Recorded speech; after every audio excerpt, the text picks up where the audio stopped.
2018 is the 50th anniversary of 2001: A Space Odyssey. And it's also the 10th anniversary of London College of Communication housing the Stanley Kubrick Archive. And bringing those two ideas together seemed like the perfect opportunity for us to celebrate the archive and to allow the archive to be a living piece of information that artists, academics, and students can go into to create new work.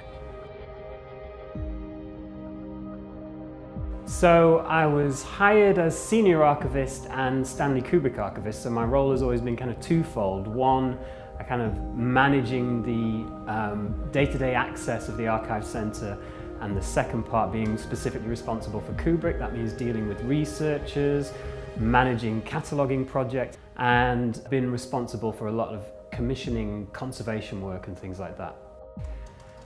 So the whole Kubrick archive took over outbuildings and porter cabins across the whole of Kubrick's estate.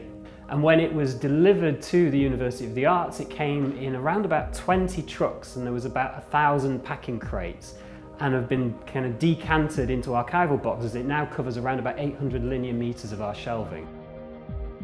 This whole archive centre was built in order for the university to give the best quality storage for the Stanley Kubrick Archive, and you can probably see from the furniture and the look of this room that even the research area was designed to mimic Kubrick's film 2001: A Space Odyssey. And the major bonus of it being here within the University of the Arts and at LCC is that our students are creative students, and so they take inspiration from the work and make new works. It's not the same as any other archive in an academic institution where you're really just seeing kind of academics and PhD students coming in, doing the research for a particular purpose and then writing PhDs, books and things like that. The variety of work that comes out and the variety of ways in which we've been able to use the archive has been really interesting. When I first came to LCC, I was given the opportunity to go into the archive and to have a tour with the archives manager. What I didn't realize was what being inside an archive meant. When I was able to go into the archive, I was able to choose my favorite Kubrick film, which is Dr. Strangelove. I was able to go in amongst all of the boxes. I was able to actually have pieces brought out that I was able to look at, which included scripts, which included photos, which included contact sheets, everything that Kubrick dealt with himself. And by understanding his process that way, it was able to give me insights that I don't have access to otherwise. It's to be able to go into the mind of a great master. That's what the archive allows. I think this exhibition has come at a really crucial point for us. It's a year since we launched Screen School.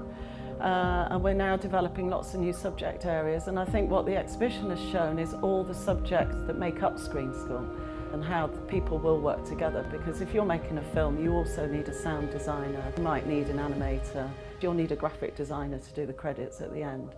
So I think that the exhibition really shows all the different areas that make up Screen School, but also the direction that the work is going in as well, as far as the jobs that people are likely to get when they leave here as graduates.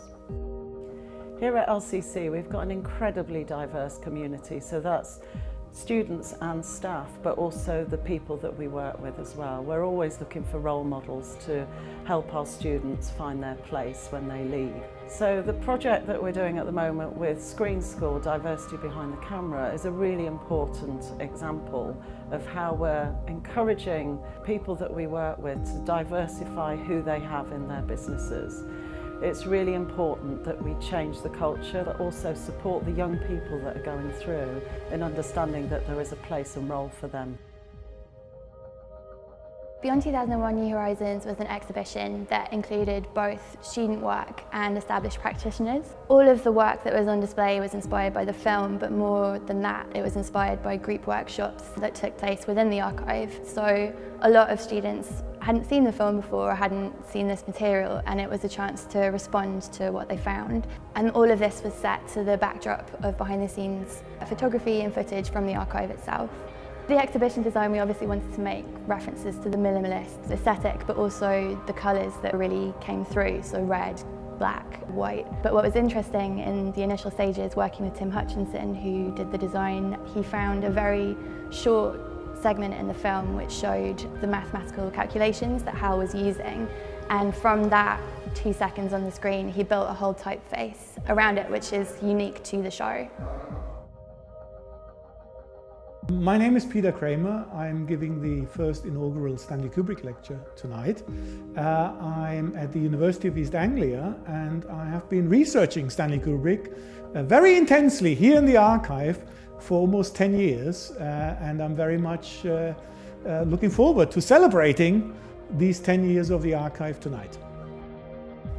I want to talk a little bit about the impact that 2001 had, not only on regular cinema goers, but also on future filmmakers. And I want to say a little bit about the fact that we owe, I think, Hollywood's global dominance with its science fiction blockbusters in many ways to 2001: A Space Odyssey.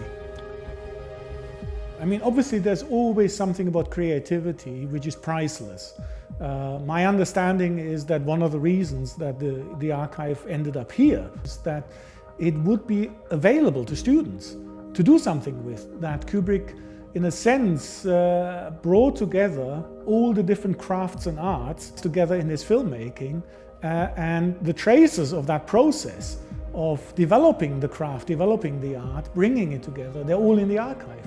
So in a sense, if students developing their craft, their art, get access to the archive, that is an extraordinary learning opportunity. And I think, of course, that learning should manifest itself in craft work and artwork, and an exhibition is a very good way of doing that. So I think, on the one hand, it's just a question of taking the spirit in which I think the archive was donated, which is to facilitate future creative production.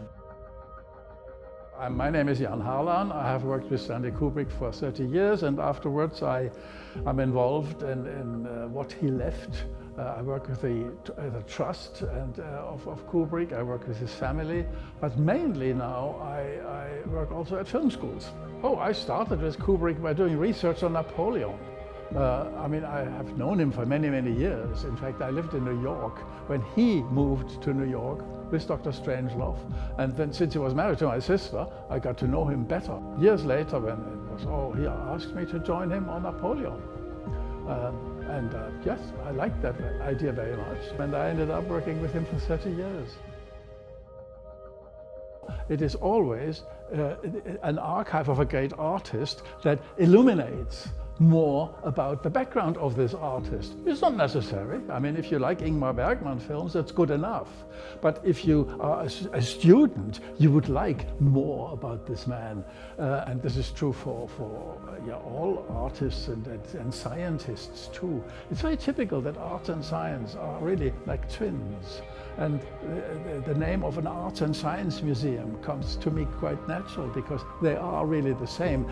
Both groups of people are driven by curiosity, by fantasy, by never giving up,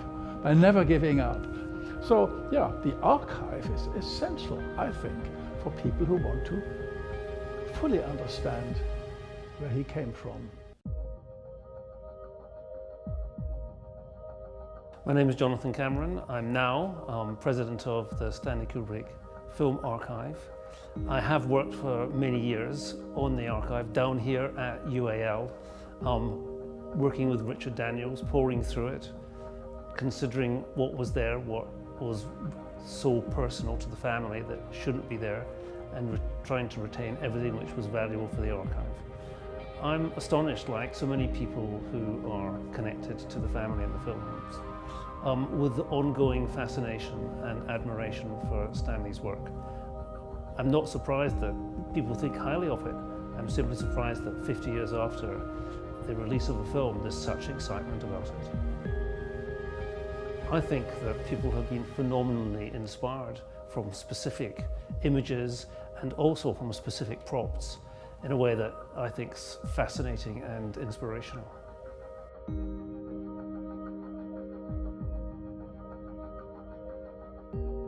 Warner Brothers has been there right from the start with LCC, last 10 years, and really seeing how the archive is used by students of film, by lovers of film, to really build their own understanding, to inspire their own creativity.